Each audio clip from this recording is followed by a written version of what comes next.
Hey everyone, Tyson the Subaru Specialist from Subaru Prince George here. Today we are here taking a look at the 2024 Subaru Outback Limited with the 2.5 liter. So it's not the XT, it's not 2.4 liters, not a turbocharged engine. This is the regular 2.5 liter flat four that Subaru's had for a while. Produces 182 horsepower, and because it's not turbocharged, you get really good mileage. 23 Outback's got a facelift, 24s follow that exact same look and style. So up front, rather aggressive large grille. We have these gray metallic wings off of either side. They're gray regardless of the exterior color, especially on the white. It contrasts, but it doesn't contrast too differently from the black cladding. We do also have these little C-cut channels with those fake vents in there, a very aggressive look, and that forward-facing circular LED fog lights as opposed to the vertical lines that the previous 22s, 21s, and 20s had. Smaller, more angular, more aggressive LED steering responsive headlights. They all have high beam assist now, which is great. So if your headlights are set to auto and you have your high beams on and someone comes at you or you catch up to someone, your high beams will dim and go back to low beam, so you're not blinding them. Less people flashing their lights at you, hopefully. 18-inch wheels, black with machined alloy face. We get an aggressive fender flare or wheel arch, whatever you want to call it. And again, on the white, this contrasts very nicely. I think that this is less of a white vehicle and more of a black and white vehicle. All of the mirror caps on our Canadian models, black, gloss, lots of metallic in there. We do also have turn signals in the mirrors, chrome accent piece that continues around the windows on the Limited. All of the Outbacks, with the exception of the Wilderness, have this roof rail set up with the integrated crossbars. So in the rails themselves, circles so you can tie down. They used to have tie downs on the inside here. That was kind of awkward, so they've made it here. And of course you have one at the rear as well. Now the crossbars themselves lift up on the little lever, and this is rubber right here, so if you're moving it across and you set it down or you drop it, you're not going to wreck the paint. But you flip that across, the other side comes over here and locks in one of the corresponding holes. So you have crossbars when you need them. You can hide them away when you don't need them. Better fuel economy, less wind noise with them tucked away. Down here, Outback. I don't know if I'd call that chrome or just silver. It's not overly shiny and metallic. And at the rear, good looking rear end on this. So at the back, little black circles in the rear bumper. They will apply the brakes if it thinks you're going to hit something in reverse between speeds of 1 and 15 kilometers an hour. Those backup sensors are very good. You can disable them if you have something hanging off the back of your vehicle or you get a hitch installed and you have a bike rack, something like that. I'll show you that inside the vehicle. One of my favorite things about the Outback, apart from the built-in crossbars, is the proximity tailgate. So keys in my pocket, I walk up, I block the logo, it beeps and I back up and it opens. And that's all because the key's within a certain proximity. So the idea is your hands are full of groceries or something, you're set. Inside here, privacy cover hides everything from the top of the seats down. This is what they call a 2-stage privacy cover. So tilt it down just by pushing on it and it goes up to the 2nd stage. So that's a lot more height to hide things underneath. Easier to load it. Plate bracket, which we're not installing on the front unless the customer requests. And then cargo tray, standard equipment, has a little bit of a lip on it to help contain it, which is very nice. Now this privacy cover itself does go there and you can remove it. It's just a little square rectangle button lift and you can pull it right out, and that actually tucks underneath this false floor here, which I'll show you in a second. We have a 12-volt outlet as well as 4 hard mount tie downs, so 1 in each corner. Grocery bag hooks, which are so handy. We have the Harman Kardon audio system, little 8-inch subwoofer in the rear here. And if I need to fold the seats flat, I simply pull the handle, down it goes. I have a handle on this side for this side of the seats. Just close that. Now underneath here, handle, you push down, lift up, and you've got the tools for your spare tire. And you can kind of see the outline of where the privacy cover is supposed to go, and these side pieces pop up to make fitting it easier. Now underneath here is our spare tire, and as you can see, the camera's shaking because I was holding this up at the same time, but we actually have this hook which I hope none of you ever need to use, but you ever go to change a spare tire and you need to pull stuff out, hook it there, holds it out of the way. So nice little feature that Subaru has included. I really wish that more vehicles had that.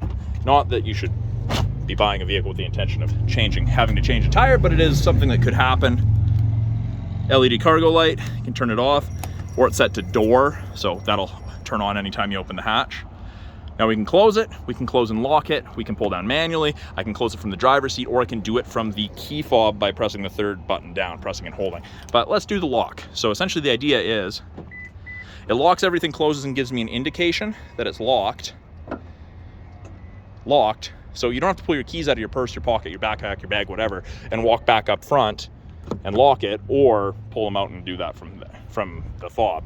Now, how can we tell it's actually locked everything? So right now, when I put my hand in the handle, the turn signal is going to illuminate, and it's unlocked. Very, very handy.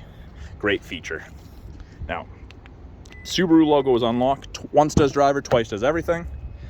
Second row of this Outback. Limited is leather upholstery. So this is the dark interior. Some people may call it a black interior. It's really more of a charcoal, a dark charcoal. But you have good headroom, good legroom. Taller people fit in the second row very comfortably. Something that I really like about the passenger area of this Outback is the seats recline. So again, harder to do one-handed, but I do that. And it reclines a bit. Actually, I think it can probably go a little bit more. Try to do this one-handed here. So it does go back a little bit further. So not like you're lounging in a chair, but enough that you may be more comfortable so you can take a nap. And then you just pull that, goes back. You just make sure it's locked. Now I can also fold the seat down by pressing that, and it'll go all the way forward. If there's only one or two passengers up in the second row, fold down armrest with integrated cup holders. And of course, something you probably noticed, this leather is perforated just so it breathes a little bit. On the center console, the outer two seats are heated with high and low for both the rear driver and passenger side passengers. Middle person, in addition to having to sit in the middle, doesn't get a heated butt. USB A and C sockets for charging. We have vents out of the center console, in addition to underneath each front seat facing rearward, to increase the airflow to the second row, heat or cool. 3 map back pockets on the rear of both seats. And then in the driver door, or the rear door, driver's side door, this one, soft touch armrest, including the side of the door. Storage with bottle holder, power window. This right here is textured and is designed to be used as a step if you're putting anything on the roof. So for those of you who are vertically challenged, that is a lot better than standing on the tire here, because if you're standing on the tire, you're essentially at the back of the rails and you'd be leaning over this way to put things in. So they're trying to make it so it's not as slick when standing on it. I do get asked about this little black slot all the time, and that is what this goes in. So this is a safety bar that goes in the door. It's extra protection, and it locks into essentially the frame of the car. So it helps reduce intrusion into the passenger area. And then we have easy access to the child lock. That's on both sides for both rear doors. So with it being a proximity key, very similar to the rear hatch, this doesn't need to leave your purse or your pocket. It just needs to be within 46 inches of either the front driver door handle, front passenger door handle. So to lock it, touch the lines, gives you a second to pull the handle just to confirm. Sorry, that was a bit of an elaboration. About a third of a second to confirm it's locked. If you wait and too long and put your hand in it, it unlocks. Up front, power windows, locks, mirrors, as you would expect, along with 2 position memory settings that will remember your mirror and your power driver's seat position. And that's 2 settings, set 1 and 2. Great if you have 2 regular drivers. Down below here, a little bit of storage with a bottle holder, and then of course another Harman Kardon sticker, or not sticker, I guess, decal, not even a decal, placard. Power driver's seat, tilt, you've got your up, down. You can tilt the front of the seat up or down. And then this is lumbar support. So lumbar support will not be remembered in your 2 position memory settings. And that's because lumbar support is something that changes or can change the longer you're in a vehicle for. It also will not remember your thigh extender, because that's a manual adjustment. There is a handle right here, lift and adjust. Now that's kind of hard to do when you're sitting on it, so I do recommend you try to play with that in advance of getting in the car and going on a long drive. Same leather upholstery, perforated leather as the second row. Tiltable headrests.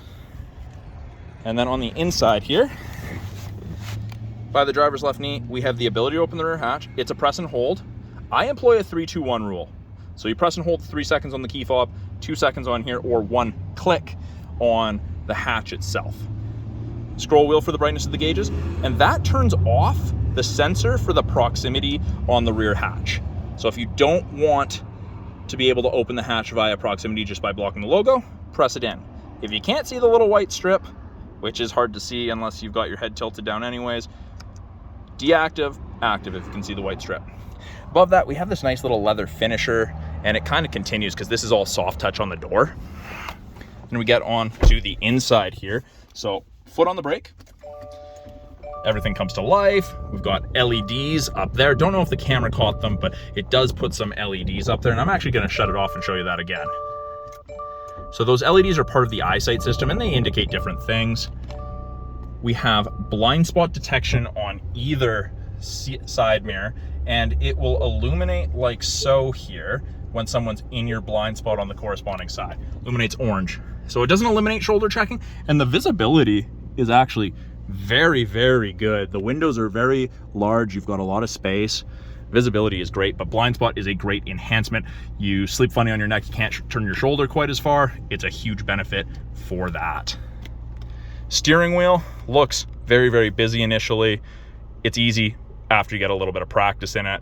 Right hand side has to do with our adaptive cruise and lane centering. That's part of the EyeSight system, and that uses all 3 of these cameras. So the 2 color stereos, and then the 3rd wide angle mono camera that Subaru's added to this to increase its field of view left to right to pick up pedestrians and bicyclists more easily. So when I turn on the cruise, I get an image of the Outback there, and there's 4 bars all the way down to 1 bar. That's the follow distance behind the vehicle ahead of you that you'll fall at if you catch up while using cruise. And then you've got the little image of the steering wheel and the gray lines. That's your lane centering. So it'll illuminate white above 60 kilometers an hour when the cameras can see the road lines on either side, and it'll give you gentle steering input to keep you in the middle of your lane. Great for long distance travel. I absolutely love it. On the left-hand side of the steering wheel, we have our Bluetooth and audio controls, volume, accept phone call, hang up or decline, access to Siri or your Google Assistant. This used to be the volume, and this is a nice little tactile feel with a nice sound. Satisfying to me, but this used to be volume, so I catch myself trying to change the volume on a test drive, and I'm just scrolling through this menu that gives us different information. But easily at your fingertips, switch between presets, switch from AM to FM to Bluetooth to aux to satellite, etc. for music source. Behind here, we have our headlights, and it defaults to auto. That's called a momentary safety switch. So in order to turn off your headlights, you have to press and hold, or twist and hold, I should say. Fog lights are on the collar. You can drive around with your headlights and taillights turned on fully, and they will shut off after you shut off the car.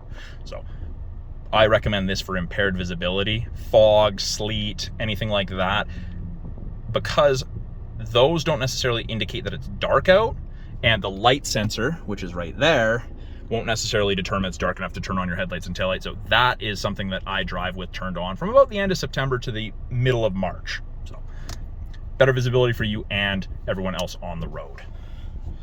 Steering wheel adjustment is down here. Thumb in, pull down, and we have the ability to tilt and telescope the steering wheel. You can fit drivers of varying heights, arm lengths, and leg lengths and still make it so you're not driving like a race car driver with your arms straight out. I like to sit with my arms about 90 degrees, just below 90 degrees, and having it out all the way really helps with that. The all-important heated steering wheel. Now it is a whole heated wheel, a little dead spot right there, but that's just kind of where the wires come in and start running. But yeah, whole heated steering wheel, gets really nice and warm, keeps your hands toasty in the winter. We do also have paddle shifters, so we can manually select our own gears if we want to, downshift, that sort of thing. Over here, we have 11.6 inch touchscreen that they've broken into 3 portions. So the top portion here shows us what we're listening to, shows us what road we're on, so navigation, destination. If I put something in nav, it'll pop up here as well if I go to the radio screen. So you kind of get to double up. gauges or widgets, depending what you want to call them. And if I want to change those, I just press, brings up this menu. I click whichever one I want to adjust. Calendar. There you go. It's the 24th. Oil temps 55 degrees Celsius, water temps normal. I've got what the weather is. Now, that is part of the 3-month trial of the satellite radio you get with most new Subarus. And then we get X mode, which is like 4x4 low in a pickup for those really extreme off-road situations. Only works up to 40 kilometers an hour. After that, it kicks out and goes back to regular all-wheel drive. It's very efficient. Main portion of the screen, we have nav, powered by TomTom. Easy to use. You can go quote-unquote full screen with it. Easy to zoom in, and you can turn off the volume. You can have alerts only. You get a lot of volume control with this, which is nice. Zooming in, really easy to do. And then when you want to go search for a location, you just press search. And you can search things like pizza, which is great. You can search pharmacy, hospitals, all the common things, or you can type in an address and it works really well. We do also have what 3 words navigation integration if you want to find an exact location instead of just an address, which is very beneficial. If you don't know what 3 words is, I do recommend you take a look at that online. It's very handy. Access to radio, media would be Bluetooth or auxiliary. Phone, hook up your phone to Bluetooth. Apps, we have wireless Android Auto and Apple CarPlay. After the vehicle's registered, you get access to the My Subaru app. SXM Travel Link, that's part of the 3-month trial. In Prince George here, it's not overly beneficial, but it does help in larger centers. Settings, you can change things in regards to general sound, navigation, radio, and the car itself. So car brings you things like the keyless entry system if you want all the doors to open or just the driver door when you grab the driver door. You can turn off the driver monitoring system. You've got all of these things that you can customize to make it yours. Car info brings up kind of an off-road screen. You can set maintenance reminders.